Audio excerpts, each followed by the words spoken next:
La créature qui chassait les vaisseaux et n'attaquait jamais les humains. On l'appelait le mangeur d'étoiles.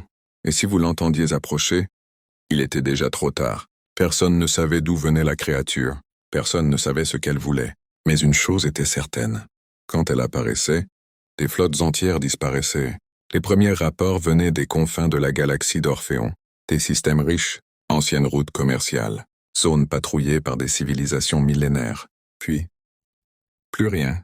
Des vaisseaux retrouvés éventrés, des coques fondues comme de la cire, des réacteurs arrachés, écrasés, tordus, et surtout, aucun survivant. Aucun, sauf une exception. Les humains. Au début, personne n'y croyait. Les humains étaient nouveaux sur la scène galactique. Peu nombreux, techniquement en retard, politiquement insignifiants. Des primates dressés à voyager plus vite que la lumière. Alors quand les rapports disaient que les vaisseaux humains traversaient les zones maudites sans être attaqués, le Conseil galactique éclata de rire. Une blague, une erreur statistique, ou pire, une manipulation humaine. Mais les données s'accumulaient, encore et encore. La créature attaquait les Archons, les flottes de guerre des Trix, les cargos blindés des Valmoriens, même les antiques nefs psioniques des Éliriens. Mais jamais, jamais, un seul vaisseau humain, on décida d'observer. Des stations furtives furent placées autour du système K-117, un ancien champ de bataille. Des DHF hybrides flottant depuis des siècles. Et surtout, la dernière zone où la créature avait été repérée. Elle arriva sans avertissement. L'espace se plia autour d'elle. La lumière semblait fuir sa présence. Une masse impossible, mouvante, faite d'ombre, de matière comprimée et d'énergie vivante. Elle ne volait pas, elle glissait, et quand une flotte marchande valmorienne entra dans le système, la créature se réveilla. Les capteurs explosèrent, les communications se turent. Les vaisseaux furent tapés, broyés, dévorés, un par un, sans hâte, sans rage, comme un prédateur sûr de lui. Puis, un petit convoi humain arriva, 3 cargos civils, vieux modèles, peinture écaillée, signature thermique faible. Ils traversèrent le champ de débris. La créature se tourna vers eux. Tout le monde retint son souffle. Elle s'approcha. Encore, encore. Puis, elle s'arrêta.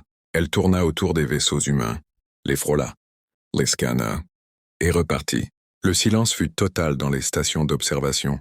Personne ne parlait, personne ne respirait. Ce jour-là, la peur changea de camp. Le Conseil galactique convoqua une audience d'urgence. Les humains furent sommés de s'expliquer. Dans la grande salle orbitale de Tellerion, les ambassadeurs aliens se tenaient à distance, méfiants. « Hostiles, qu'avez-vous fait à cette chose ?» La question claqua comme une accusation. L'ambassadrice humaine, une femme aux cheveux gris et au regard fatigué, sourit tristement. « Rien. Nous avons simplement survécu à elle. » Ils exigèrent des explications. Alors les humains racontèrent. Bien avant que la galaxie ne connaisse son existence, la créature avait attaqué une colonie humaine isolée, un système sans importance, un monde en terraformation. Les défenses étaient faibles, les flottes inexistantes, des millions de civils. La créature avait détruit les vaisseaux orbitaux, écrasé les plateformes, plongé la planète dans la nuit. Et puis, elle avait tenté de descendre, c'est là qu'elle fit une erreur. Les humains ne pouvaient en pas fuir, ils ne pouvaient pas la vaincre. Alors, ils ont appris, ils ont observé ses cycles, ses réactions, sa manière de chasser. Ils ont compris une chose, la créature ne se nourrissait pas de matière. Elle se nourrissait de peurs organisées, de flottes armées, de protocoles militaires, de stratégies prévisibles. Les humains ont fait ce qu'ils font toujours. Ils ont improvisé. Ils ont éteint leurs balises militaires, désarmé leurs vaisseaux, supprimé toute posture de menace. Ils ont cessé d'être des proies intéressantes. Mais surtout, ils ont envoyé un message, un signal primitif, ancien, basé sur des fréquences gravitationnelles. Un message simple. Nous ne te chassons pas. Nous ne te craignons pas. Nous survivrons. La créature a reculé. Depuis ce jour, elle n'a plus jamais attaqué un vaisseau humain. Pas par peur, par reconnaissance. Un murmure parcourut la salle. Les espèces anciennes tremblaient. Alors pourquoi continue-t-elle de nous massacrer? L'ambassadrice baissa les yeux. Parce que vous continuez à faire ce que vous avez toujours fait. Vous combattez ce que vous ne comprenez pas. Nous avons appris à vivre avec. Un silence lourd tomba, mais l'histoire ne s'arrête pas là. Des années plus tard, une coalition galactique décida d'en finir. Une flotte colossale, des milliers de vaisseaux, armes expérimentales, bombes de rupture dimensionnelle. Ils allaient tuer le mangeur d'étoiles. Les humains refusèrent de participer. Ils furent traités de lâches, de traîtres. Quand la bataille commença, l'espace brûla. La créature se défendit.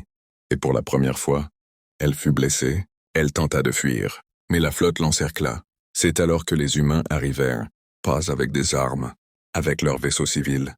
Des centaines, puis des milliers, ils se placèrent entre la créature et les armes. « Reculez !»